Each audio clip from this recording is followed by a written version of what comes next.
Hi Gemini! Kamusta? Ito po si Divine Tarot 888 para sa November Kapalaran General Tarot Reading para kay Gemini.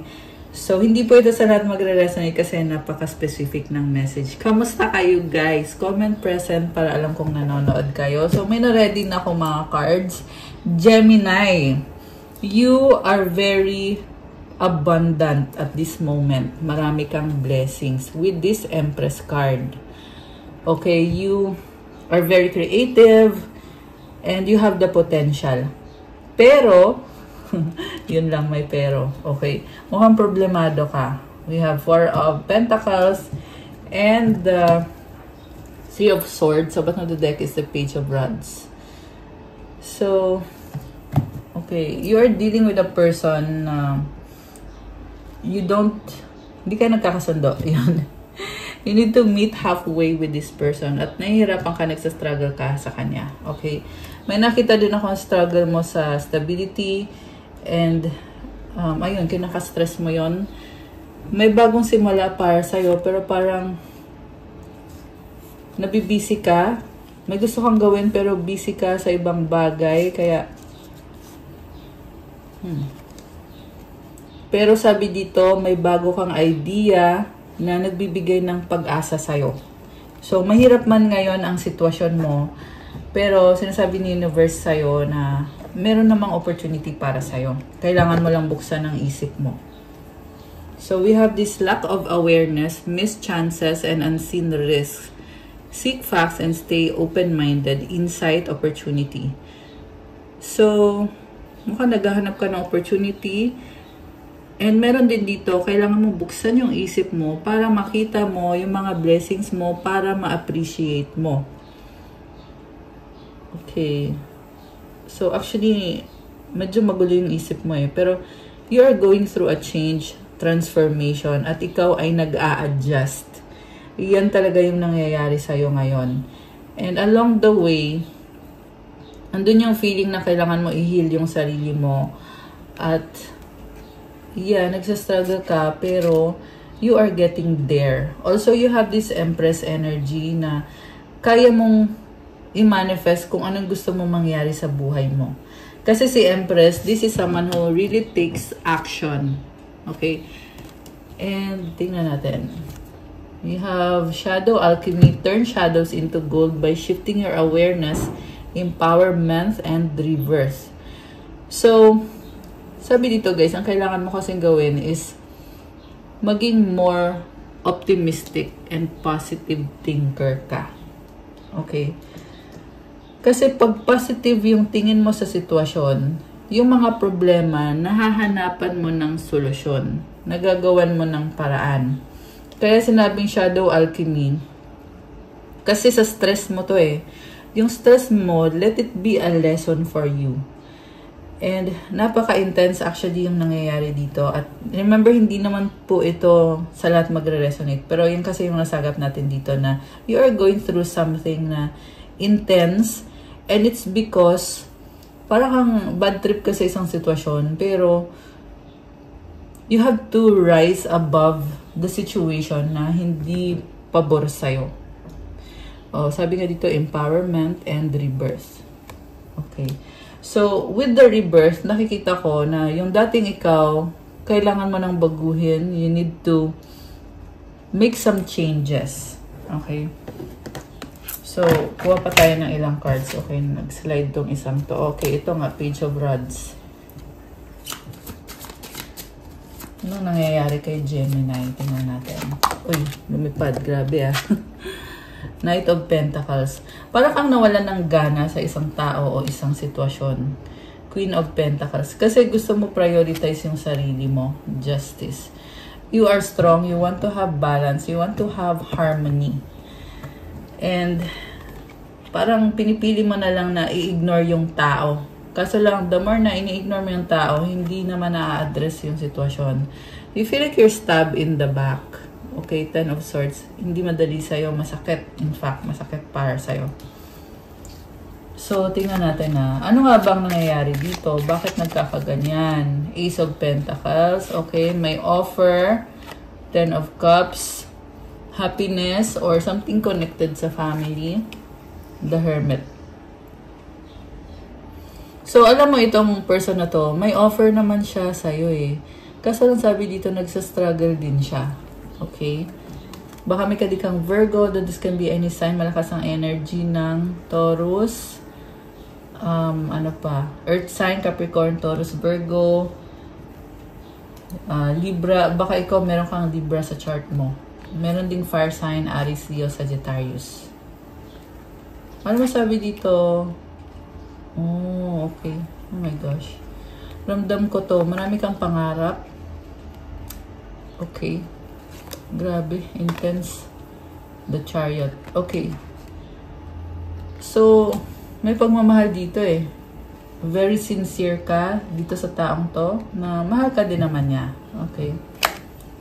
Pero hindi ka masaya sa sitwasyon at yung soul mo na mismo nagsasabi na hindi to okay sa akin, hindi ako masaya dito.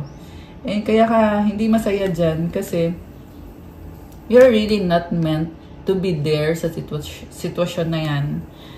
And you are meant to transform the situation or transform the energy. So, pero, kasi parang, ando na yung hindi ka masaya, pero hesitant ka eh. Yun kasi yung problem dito. Hesitant ka, paano ko ba sasabihin to? Ano bang gagawin ko? May mga ganon. And then, Wheel of Fortune. So, this is about expansion, growth, change. At yan yung gusto mo mangyari. Mukhang yan din naman nga yung mangyayari. So, ang masabi ko lang, do not lose hope, Gemini. Kasi ang ganda ng energy mo, napaka-pure ng intention mo. And with this Emperor, may system ka eh, at very masculine yung energy. You are really taking action. Okay, yung ibang viewer natin, ito mga lalaki. Okay, although wala namang gender sa tarot guys, pwede ito sa babae, pwede ito sa lalaki. Pero Gemini, nakikita ko talagang ikaw ay palaban at you're not taking no for an answer. You know what you want, you know your boundaries, matalino ka. Okay. So, in fact, mahaba nga yung pasensya mo at nag-a-adjust ka. Okay. So, tingnan natin. Yung person na ka-deal mo, anong feelings ng person na ka-deal mo dito sa sitwasyon na to? So, yung person na ka-deal mo, sa totoo lang sabi naman dito, supportive naman siya sa'yo. Kaso lang, parang naka-turn yung back niya or nakatalikod siya sa'yo. Parang meron dito na yung person mo ay committed siya sa legacy, sa money, or sa kung ano man to, meron siyang commitment na yan din yung dahilan kung bakit siya nakatalikod sa'yo. Nakatalikod siya sa'yo or sa sitwasyon. Judgment. Okay, parang nahuhusgahan itong taong to. Two of Pentacles. So, I'm hearing this person got too much on their plate. Parang masyadong busy. Okay. Pero like I said, supportive siya sa'yo. Oo. Hindi mo lang ma-appreciate. Okay? Kasi, ayun na nga, mukhang busy or busy-busy yan tong taong to. Malungkot siya. Emotional. 5 of Cups. Knight of Cups. Alam mo, this is a very needy person. Okay? Yan ang sabi dito. Para siyang, ano siya, codependent. Codependent siya sa'yo. Na feeling niya, hindi ko kayang ibigay yung hinihiling mo. Andito lang ako para sa'yo, pero meron kang hinihiling sa akin na hindi ko mabigay dahil may pangangailangan ako, may kailangan akong ayusin sa sarili ko or sa buhay ko, lalo na sa finances, stability, sa career. And then we have the Sun and the 9 of Pentacles. This is someone na actually, maganda yung energy niya. Okay? Kaso lang, detached siya masyado. Masyado siyang independent. So, doon kayo hindi kayo aligned. Okay? Kasi masyado siyang parang feeling mo hindi ka niya kailangan. Parang feeling mo ginamit ka lang niya. Or ginagamit ka lang niya. Kasi very independent siya at may gap. Ayun. may gap sa inyong dalawa. Parang may nakaharang na wall. May ganun ako nakikita dito. Page of Cups, Four of Wands, Hierophant, King of Pentacles. Okay. For some of you guys, merong involved na marriage dito. May anak, meron ding, iba sa inyo, merong karmic connection na may responsibilidad. Okay, so doon kayo nagsastruggle kasi you want to maintain the harmony sa paligid, the peace, the harmony, the balance. Okay, merong bahay dito. So, yung iba family yung kadil nyo eh. So, and itong person na to, parang feeling niya ina-attack siya.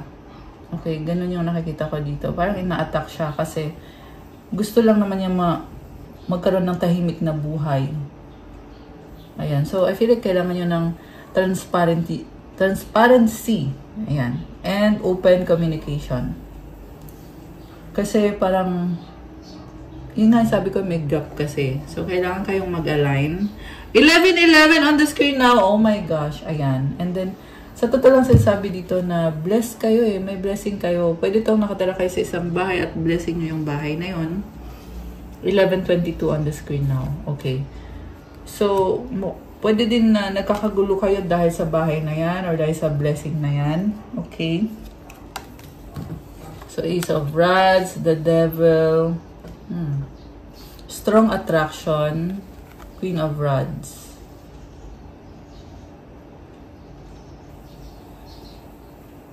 So, merong someone na sobrang controlling. Okay. Napaka-controlling na person. Anong intention nitong controlling na person? Or this can be a karmic person. So, dependent siya financially. The Moon. Alam mo, hindi mo ito mapagkakatiwalaan. Or baka nga wala kang tiwala sa kanya, kaya kayo nagkakagulo. Kasi maraming nakatago dito. So, kung ito naman ay kapamilya mo, so, like I said, pag-uusap, openness, communication, yung kailangan ninyo. Pero kung ito naman ay isang person na, kumbaga, kaya mo sarili mo, hindi mo siya kailangan, you can remove yourself from the situation, Gemini. At yan yung advice ko para sa'yo. Okay? Kasi, mukhang panggulo itong energy na to. Itong person or energy na yan. So, 2 of Cups, 7 of Cups, 8 of Swords, the Page of Wands, and the 10 of Wands. Oh, okay. So, itong person na to, okay, merong pag-uusap kayo.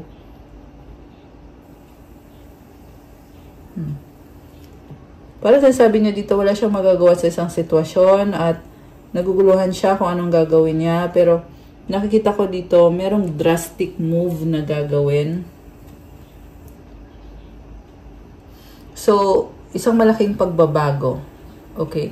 Merong posibilidad na magsiseparate or maglalayas or aalis para ma-maintain yung peace and harmony. Okay. Ayan. Sige. Tingnan natin. The Tower. Ayan o. The Tower. Pagbabago. Merong babaguhin. Merong aalisin. Kasi, itong taang kadil mo ngayon, Gemini, ayaw niya ng gulo eh. So, kaya, parang aalisin na lang niya yung sarili niya para maging okay ka. So, ang gagawin niya is magsasacrifice siya para sa'yo. Parang sasabihin niya sa'yo, sige, kung pabigat ako masyado sa'yo, kasi nabibigatan ka sa kanya. Ayan o, peace. Letting go. So, may misunderstanding ka, sasabihin niya sa'yo na, sige, tapos na yung misunderstanding. Aalisin ko na yung burden sa'yo. Okay. 6 of Swords. The King of Swords and the 7 of Swords and the 3 of Wands and the World card. Yeah, aalis. Magician, the Knight of Rods. Six of Wands na Hangman, Queen of Cups, Eight of Pentacles, Five of Swords. Ang dami kasi message ngayon nagpapakita eh. The Death card. Okay. Alam mo, Gemini, sinasabi kasi dito na may malaking pagbabagong mangyayari nitong mga susunod na weeks or months sa'yo, sa sitwasyon mo. And very intense. Actually guys, hindi lang tong pagbabago nito, hindi lang to Gemini. Sa bawat zodiac sign na ginawan ko ng reading, kanya-kanya meron talaga something. Oo, meron. Grabe. Kasi ngayong year na to, year of the snake tayo ngayon. Ayun. It's a year of transformation and change. So, binanggit ko yun so that you will not feel alone. Kumbaga, hindi ka nag-iisa. Okay? So, don't be hard sa sarili mo. Okay? So, we have the Star and the Six of Cups. Merong healing na magaganap. Ayan. Alam mo, sabi dito, kahit pagod ako, gagawin ko lahat para maging okay ka. Para siyang nagtatampo siya sa'yo. Tatampo siya sa'yo eh. Okay.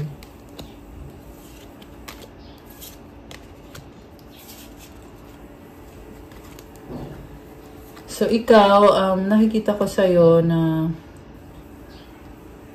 umiiwas ka kasi sa conflict, kaya tinitiis mo. Pero, syempre, andun yung nahihirapan ka at gusto mo na ding magkaroon ng pagbabago at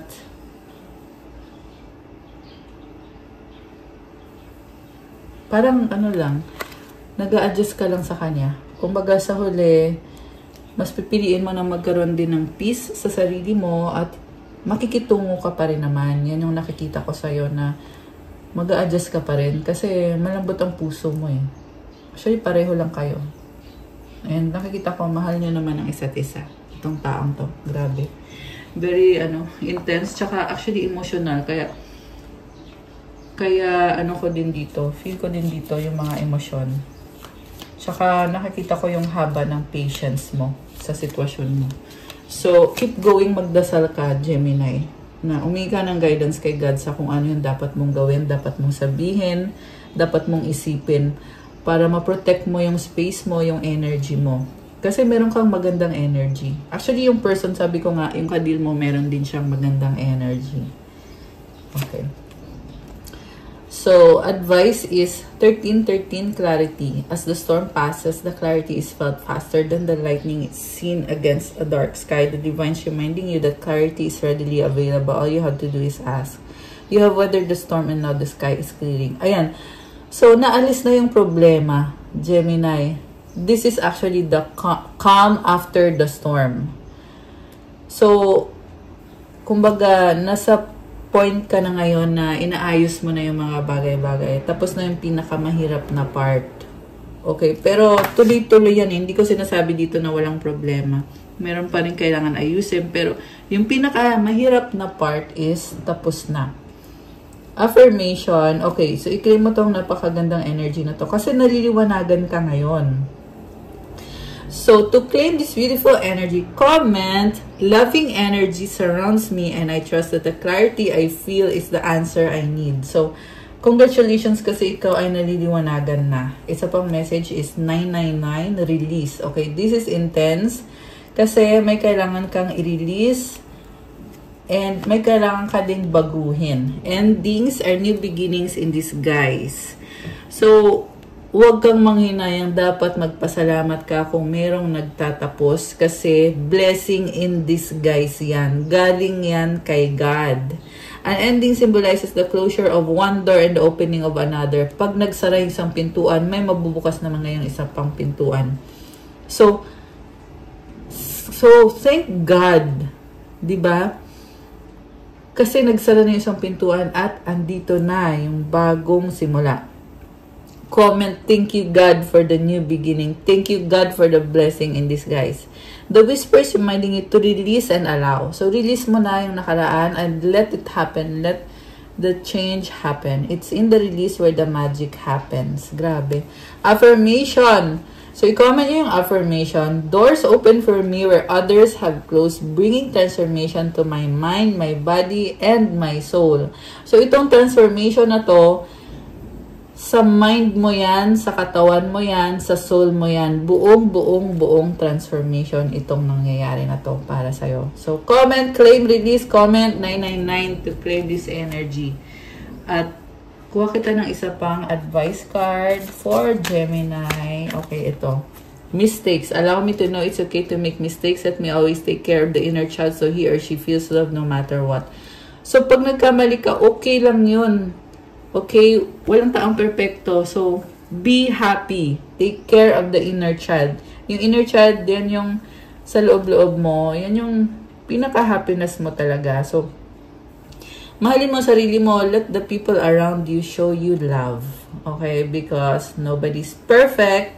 Ang mahalaga, you are happy.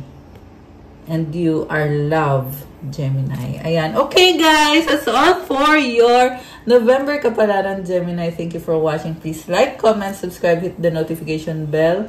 At kung kailangan nyo ng gabay, kung nag-resonate kayo at kailangan nyo ng more information, pwede kayo magpa-private reading kung kayo ay qualified. Yes, meron pong qualification sa private reading. Tingnan nyo po sa nakaraang love message kasi sinabi ko po doon. Kasama na po doon yung mag-negotiate kayo ng schedule, gumamit kayo ng Viber saka WhatsApp. Kasi dyan po ako magre-reading. Pwede din naman through email or through Zoom. Tsaka yung, syempre merong payment, tsaka yung basta panoorin nyo guys. Panoorin nyo yung sa love message ko. Doon ko sinabi lahat. And again, message nyo ko sa Viber or sa WhatsApp. Tingnan nyo sa description box. Dyan po nakalagay. Para lang naman sa interesado at sa qualified for the private reading. Kung bago kayo dito, welcome. Comment kayo para masagap natin ang energy mo para, yung kwento ng buhay mo para magabayan kayo. Thank you so much, Gemini. I love you guys. God bless you. I'll stay safe. See you again soon. Good night or good day and God bless. Bye!